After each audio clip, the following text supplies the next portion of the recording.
Good morning students. आज हम आप लोगों के सामने होम साइंस क्लास 12 में होम साइंस सब्जेक्ट है, उसमें एक चैप्टर है लेसन 5 खाद्य और पोषण, जिसको हम लोग अंग्रेजी में बोलते हैं फूड एंड न्यूट्रिशन। तो ये बहुत इम्पोर्टेंट चैप्टर है, ये बहुत इम्पोर्टेंट लेसन है, खास करके होम साइंस के बच्चों के लिए। जो बच्चे होम साइंस पढ़ रहे हैं उनके लिए बहुत ही लाभदायक है। तो यहाँ पर हम बात कर रहे हैं खाद्य का मतलब आपका भोजन। कहता है मनुष्य के लिए भोजन जो है एनर्जी का सोर्स है। जब मनुष्य जो है, जो मनुष्य की आयु, उसकी क्रियाशीलता, उसके काम के अनुसार उसको भोजन मिलना चाहिए। भोजन जब तक मनुष्य नहीं करेगा वो हेल्दी नहीं बनेगा। मनुष्य को हेल्दी रहने के लिए, शारीरिक स्वास्थ्य रखने के लिए, शरीर को हेल्दी रखने के लिए उसे भोजन चाहिए। अब सवाल ये है कि हम भोजन किस प्रकार का चाहिए, है ना? किस प्रकार का भोजन चाहिए? तो भोजन चाहिए, वैसा भोजन चाहिए जिसमें पौष्टिक तत्व मौजूद है। अब सवाल, एक शब्द आता है कि पौष्टिक तत्व है क्या? पौष्टिक का मतलब होता है भोजन बहुत तरह का होता है, लेकिन वो भोजन सबसे अच्छा है जो आपके शरीर में पौष्टिकता दे, आपके शरीर को पोषण करे, आपके शरीर के अंदर न्यूट्रिशन जैसा शब्द होता है ना। न्यूट्रिशन का मतलब होता है जो आपके बॉडी को सुरक्षित करे, विकसित करे, आपके बॉडी को हेल्दी रखे, बाहरी बीमारियों से दूर रखे, वायरस बैक्टीरिया से दूर रखे, उसे बचाए। ऐसे भोजन को हम लोग बोलते हैं पौष्टिक भोजन। पौष्टिकता उसको बोलते हैं, यानी पोषण से भरा हुआ भोजन। अब पौष्टिक भोजन किसे कहते हैं? इसको अंग्रेजी में आप कह सकते हैं कि संतुलित भोजन, बैलेंस फूड क्या है? तो बैलेंस फूड उसे कहते हैं जिसमें हर व्यक्ति जो खाना खा रहा है उस खाने में 13 विटामिन, 11 मिनरल्स और केजी पर ग्राम प्रोटीन्स मिल रहा हो। इसके अलावा कार्बोहाइड्रेट्स और बहुत सारी सोर्स हैं, वो उस भोजन में मौजूद है। अगर वो भोजन में मौजूद होगा तो भोजन जो है पौष्टिक होगा और हमारे शरीर को आगे बढ़ने, स्वस्थ रखने और बहुत सारी जो घातक बीमारियां हैं उस बीमारियों से बचने में सहायक होता है। तो इस सब चैप्टर में हम लोग भोजन के बारे में पढ़ेंगे कि हमारा खाद्य पदार्थ कैसा होना चाहिए और हम जो खाना खाते हैं, जिस खाने में जो हम तत्व इस्तेमाल कर, जो हम भोजन के रूप में इस्तेमाल करते हैं, जैसे कि चावल है, दाल है, रोटी है, सब्जियां हैं, मांस है, मछली है, अंडा है, तो किसमें क्या मिलता है, ये सारी चीज़ों की जानकारी हमें इस चैप्टर में मिलेगा। अब सवाल है कि जिसको कहते हैं आहार, भोजन जिसको हम लोग आहार बोलते हैं। आहार का मतलब होता है जो हम अंदर लेते हैं, जिसको हम अंदर अपने मुंह के अंदर डालते हैं, पेट में डालते हैं, उसको आहार कहते हैं। तो जो आहार हम लेते हैं, है ना, उसको किस तरह का आहार लेना चाहिए? तो जनरली एक सवाल उठता है कि हमारा भोजन जो है पका हुआ होगा, हम पका हुआ भोजन इस्तेमाल करते हैं। तो पका हुआ भोजन जो इस्तेमाल करते हैं, ये भोजन बहुत ही इम्पोर्टेंट होता है, बहुत ही ज़रूरी होता है। तो अब सवाल है कि हम भोजन क्यों पकाते हैं, है ना? हम पका हुआ भोजन क्यों लेते हैं?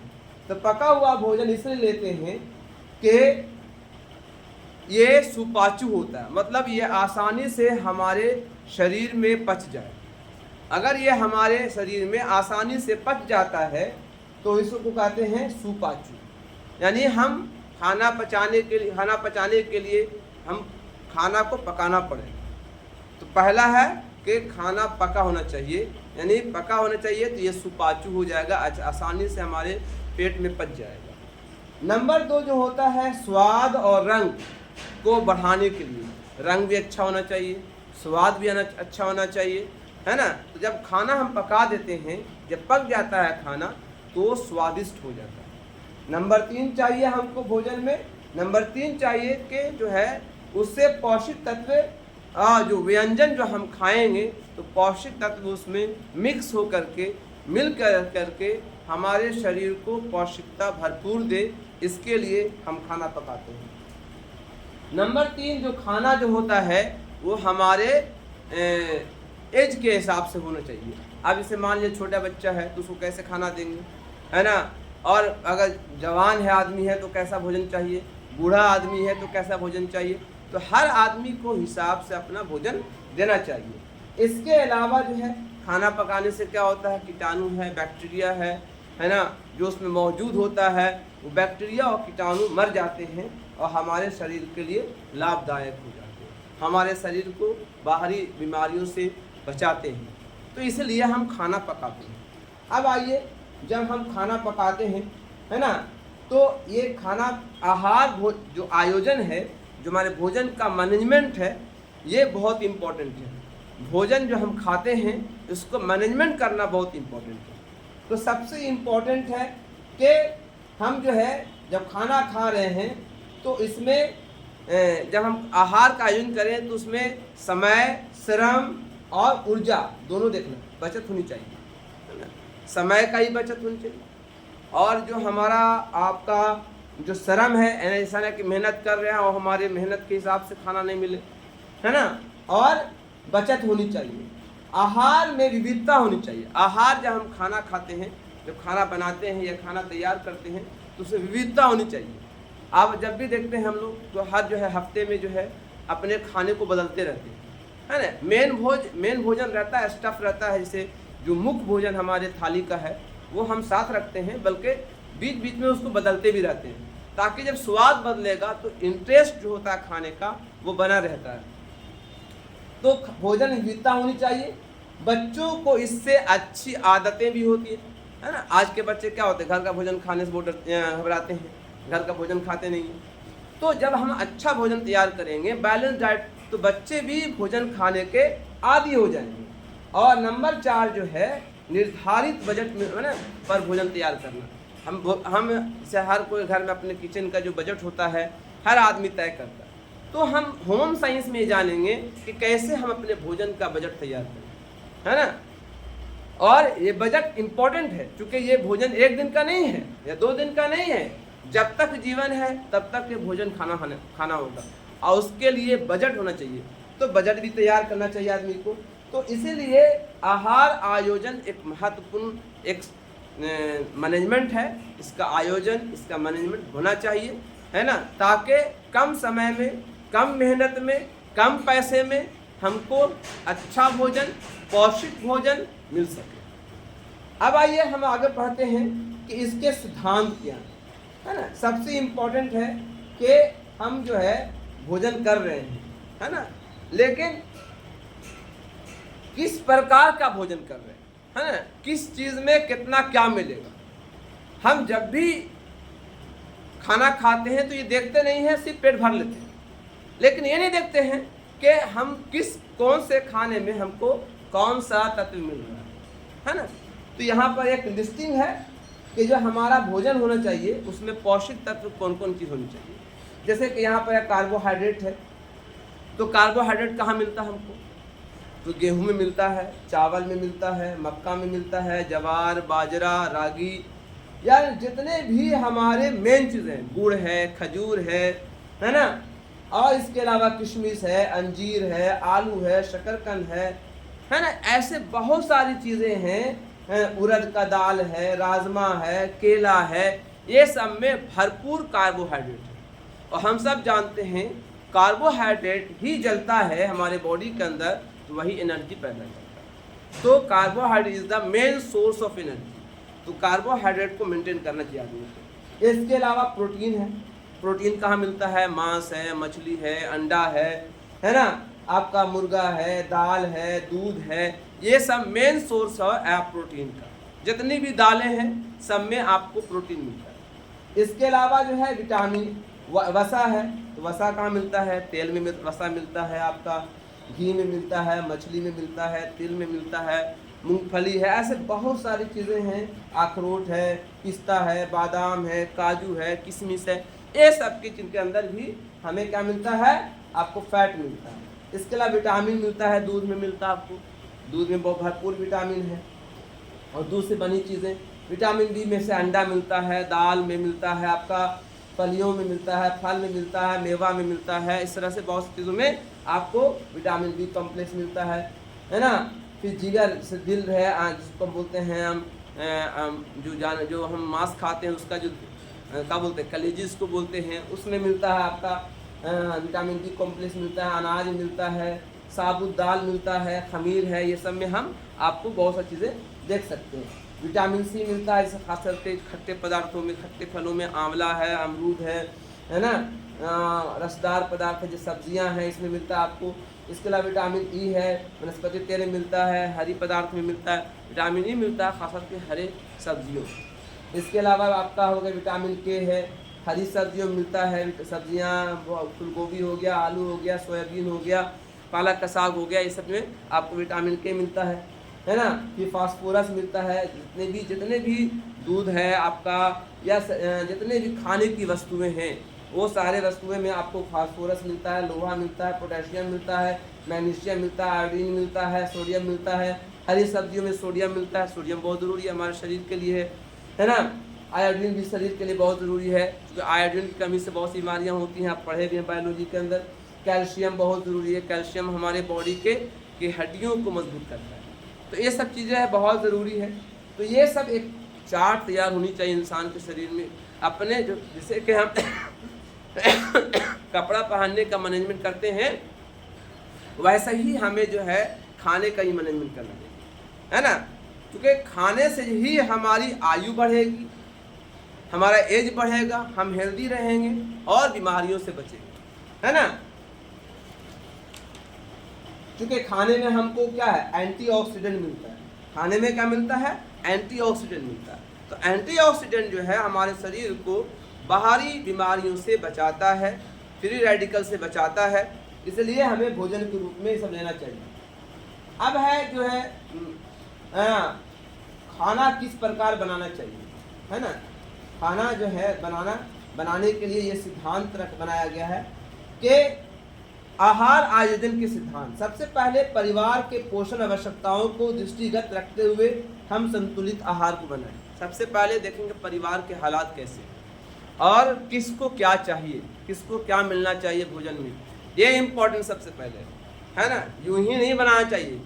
अगर हम ये देखेंगे कि हमारे शरीर हमारे परिवार के अंदर कुछ बच्चों के अंदर प्रोटीन की कमी है, कुछ बच्चों के अंदर विटामिन की कमी है, किसी को चश्मा बहुत लगा हुआ है, तो ये सब चीज़ को देखिए, तब भोजन बनाइएगा। तो उसमें क्या होगा, धीरे धीरे उसका चश्मा उतर जाएगा, धीरे धीरे उसकी जो है प्रोटीन के कारण उसकी बॉडी अच्छी हो जाए, कमी जो है उसकी पूर्ति हो जाएगी, बहुत ज़रूरी है।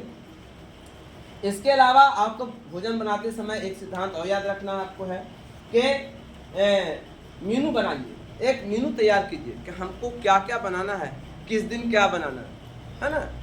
मंडे को क्या बनाना है, संडे को क्या बनाना है, सैटरडे को क्या बनाना है, एक मेनू तैयार कर लीजिए। इससे क्या होगा, पैसा ही बचेगा और सबको इंटरेस्ट, खाने में इंटरेस्ट ना। आप घर में देखते हैं खाना बन जाता है, लोग खाते नहीं हैं, बोले हमको ये पसंद नहीं है, हमको ये पसंद नहीं है, हमको ये पसंद नहीं है, बहुत से लोग बोलते हैं। लेकिन जब हम खाना मेनू तैयार कर देंगे तो क्या होगा, हर आदमी को आदत बन जाएगी कि नहीं हमको संडे को ये खाना ही खाना है, मंडे को ये खाना ही खाना है, ट्यूसडे को ये खाना ही खाना है। तो एक मेनू तैयार कर लीजिए उसके लिए और चुनाव कर लीजिए, है ना, ज़रूरी है। इसके अलावा परिवार की आर्थिक स्थिति को भी देखिए कि परिवार के हालात कैसे हैं, है ना।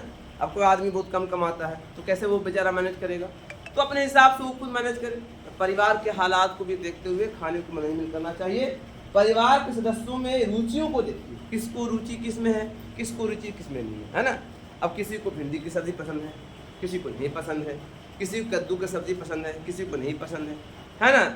तो कोई जो है तला हुआ भुजा हुआ वो पसंद करता है, कोई सादा रोटी पसंद करता है, कोई सादा खाना पसंद करता है। तो परिवार के रुचियों और रुचियों को देखते हुए हमें भोजन अगर तैयार करेंगे तो भोजन का वेस्टेज नहीं होगा, भोजन बर्बाद नहीं होगा, भोजन बचेगा, है ना। इसके अलावा जो है समय और श्रम की मितव्ययता भी देखिए कि हम अब दिन रात, कभी देखो ना किसी किचन में दिन रात खाना पकता रहता है ना। जो सुबह से लगे हुए हैं स्त्रियाँ काम कर रही हैं तो कर रही हैं, 12 बज गया 1 बज गया, तो ये श्रम लग रहा है लेकिन खाना वो नहीं बन रहा। मेहनत ऐसा होना चाहिए, श्रम ऐसा लगाओ कि कम जो समय में, कम मेहनत में, कम पैसे में भी हम सारा भोजन तैयार हो जाना चाहिए और वो सबके लिए अच्छा होना चाहिए। इसके अलावा जो है आहार ऐसा हो जो सभी के भूख को संतुष्ट करे, है ना। ऐसा भोजन बनाया जाए जो सभी के भूख की संतुष्टि हो जाए। इसके अलावा जो है आहार पकाते समय पौष्टिकता नष्ट न हो, इसका टेक्निक याद कर लीजिए। बहुत से लोग घर में देखते हैं तो वो सब्जी को ऐसा भूंज रहे हैं, ऐसा भूंज लगता है कि यानी उसके अंदर भूंज को पूरा उसको समझिए सारा पौष्टिक तत्व खत्म कर दिया, है ना। मसाला भूंज रहे हैं तो मसाला को ऐसा भूंज दिया कि पूरा मसाले के अंदर जो एंटीऑक्सीडेंट था, उसके अंदर जो क्षमता थी खत्म हो गई। जलने से बहुत सारे विटामिन खत्म हो जाते हैं, है ना। बहुत सारे विटामिन पानी में बह जाते हैं धोते समय। ये सबका हमेशा ख्याल रखिए और ये अगर ऐसा ख्याल रखेगा तो हमारा भोजन पौष्टिक में बना रहेगा। इसके अलावा आहार पकाते समय पौष्टिक नष्ट ना हो, ये ध्यान रखें, है ना। उत्सवों का ध्यान रखें, हर उत्सव के समय, शादी का समय है, त्यौहार का समय है, तो उस समय उसका भी ख्याल रख दीजिए, उसे रखना चाहिए। उससे क्या होगा, हमारे भोजन की पौष्टिकता बनी रहेगी और खाने में सामाजिक मान्यता और धार्मिक मान्यताओं का भी ख्याल रखा जाए, है ना। क्योंकि खाना जो है बहुत इम्पोर्टेंट है। अब जैसे हिंदू समाज में होता है कि किसी ख़ास मौके पर उस ख़ास चीज़ को इस्तेमाल किया जाता है ना। किसी मौसम में किसी त्यौहार में मांस मछली इस्तेमाल नहीं किया जाता है, किसी त्यौहार में जो है सब्ज़ी खास करके सब्ज़ी और फलें इस्तेमाल की जाती है। तो बहुत चीज़ें हैं, तो धार्मिक मान्यता का भी इस्तेमाल किया जाए, जाना जाए कि किसको क्या चाहिए, ये बहुत इम्पोर्टेंट है ना। अब यहाँ पर देखना हमको है कि जैसे मान लिया कि कौन कौन सी सब्जी हमको खाना चाहिए, है ना, और कौन कौन सा जैसे जड़ की। अब मैं यहाँ पर देखिए, आप एक कहता है कि खाद्य वर्गों के विभाजन कीजिए। अनाज और जड़ वाली सब्जियों जैसे गेहूँ है, चावल है, ज्वार है, बाजरा है, मक्का है, रागी है, आलू है, शकरकंद है, तो ये सब चीज़ को खाइए, है ना। दाल खाइए, मूंग है, इसमें है, दूध वाले बनी वस्तुएं हैं, फल और सब्जियां हैं, है ना, वसा और चीनी है। तो ये सब वसा और चीनी से ये सब को ध्यान एक कैटेगरी बना लीजिए, ज़रूरी है कैटेगरी बनाइएगा। तो और उसमें फिर कैटेगरी जब बना लेंगे तो उसी हिसाब से फिर पौष्टिकता भी उसी हिसाब से मिलती रहेगी हमारी बॉडी को। अब है आहार आयोजन को प्रभावित करने वाले कारक कौन कौन से हैं। हमारे यहाँ जब आहार का मैनेजमेंट करते हैं, भोजन का मैनेजमेंट करते हैं, तो उसके लिए कौन कौन सा फैक्टर काम करता है। तो आहार आयोजन को प्रभावित करने में सबसे इम्पॉर्टेंट होता है कि हमारे फैमिली में लोगों की संख्या कितनी है, नंबर्स ऑफ मेंबर कितने हैं, है ना। हम खाना बना रहे हैं, 10 आदमी का खाना बनाना है तो उस हिसाब से बनाएंगे, पैसा बचेगा उससे, है ना। 5 आदमी का खाना बना है तो देखना पड़ेगा, वरना बिना अगर समझे बिना बुझे ऐसे खाना बना दिया तो क्या होगा, या कभी कम जाएगा कभी बढ़ जाएगा, बढ़ेगा तो क्या बर्बाद हो जाएगा, ठीक है। तो इसलिए हमेशा हमें देखिए कि परिवार में सदस्यों की संख्या कितनी है। इसके अलावा आयु को देखते हुए, एज को देखिए, बच्चे ज़्यादा हैं उस हिसाब से बनाइए, है ना, जवान ज़्यादा है तो उस हिसाब से बनाइए। तो आयु को देखते हुए, अब बूढ़े हैं तो बूढ़े बहुत का, एक बूढ़े हैं, एक ही बूढ़ा आदमी है तो उसके हिसाब से अपना अलग से दे दिया, बना दिया हल्का हल्का। बाकी जो है जब जवान लोग हैं उस हिसाब से बना दिया। तो आयु को देखते हुए बनाया जाए और शारीरिक आकार के हिसाब से मैनेजमेंट करना है। बहुत से का आदमी 2 रोटी खाता है, कोई 10 रोटी भी खा लेता है। तो ये मैनेजमेंट देखते हुए कौन कितना रोटी खाता है ना, कौन कितना चावल खाता है, कौन कितना दाल खाता है। तो ये शारीरिक आकार को भी देखते हुए भोजन बनाना चाहिए, है ना। इसके अलावा रुचि किसकी है ना, रुचि के इंटरेस्ट के हिसाब से भी बनाइए कि किसको किस में रुचि है, किसको किस में रुचि नहीं है, इसका भी ख्याल रखा जाए। इसके अलावा धर्म और रिलीजन, है ना। बहुत से धर्मों में जो है मांस मछली बंद है, कि बहुत से धर्मों में क्या होता है कि मांस मछली खाया जाता है। तो ये सब चीज़ को ध्यान देखना है, तो रिलीजन को भी समय देखा जाए। इसके अलावा व्यवसाय काम, जो कम मेहनत करते हैं, जो दिमाग का मेहनत करते हैं, दिमाग उस तरह से भोजन खाया जाए। जो शारीरिक मेहनत करते हैं उस तरह से, आप शारीरिक मेहनत को क्या बोल दिया तो उसको दीजिएगा वैसा भोजन जिसको एनर्जी मिले, और उसे कार्बोहाइड्रेट वाला खाना इसलिए मजदूर वर्ग के लोग ज़्यादा करते हैं, रोटी खाते हैं, चावल खाते हैं, दाल मिला के खाते हैं, ताकि उसको एनर्जी प्राप्त हो। अब जब मानसिक काम कर रहा है तो उसको प्रोटीन खूब मिलना चाहिए, उसको विटामिन मिलना चाहिए, ताकि उसका मानसिक शक्ति अच्छा रहे। विटामिन बी चाहिए उसको, विटामिन सी चाहिए उसको, ताकि उसके मानसिक शक्ति अच्छा रहे, है ना। तो जो जिस तरह काम कर रहा है उस हिसाब से उसको मिलना चाहिए। इसके अलावा जलवायु और मौसम को भी देखते हुए भोजन बनाना चाहिए। अब गर्मी का मौसम है, उस हिसाब से खाना बनाइए। गर्मी के मौसम में अगर तेल वाला चीज़ और भारी वस्तु खाइएगा तो पेट खराब हो जाएगा। जाड़े के मौसम में क्या होता है, आप वो तेल वाला खा सकते हो, उसका प्रॉब्लम जाड़े के मौसम में क्या होता है, उपज जाता है ना। लेकिन गर्मी के मौसम में हल्का भोजन, सादा भोजन खाइए। इससे क्या होगा, पेट भी अच्छा रहेगा, पेट ठंडा रहेगा। एक तो बाहर से गर्मी है, अंदर पेट की गर्मी है, तो हम ठंडा मन से अब है सब्जी खाइए, ककड़ी खाइए, खीरा खाइए, है ना। वैसे कि जैसे पानी वाला चीज़, उसमें पानी का स्रोत ज़्यादा हो, ताकि हमारे बॉडी में पानी बना रहे, डिहाइड्रेशन ना हो। तो ये सब चीज़ का ख्याल रखिए। तो जलवायु और मौसम का भी ख्याल रखें। इसके अलावा आदत का भी ख्याल रखें। बहुत से आदत होती है ऐसी, अगर आदत में अगर उसको मिसाल डालिए, है ना, आदत के समय अगर आदत वाले किसी को खाने की आदत नहीं मिठाई, तो मिठाई खिला दीजिए, खाएगा वो। किसी को दूध पसंद नहीं है ना, किसी को भिंडी पसंद नहीं है, तो आदत भी देखना होता है।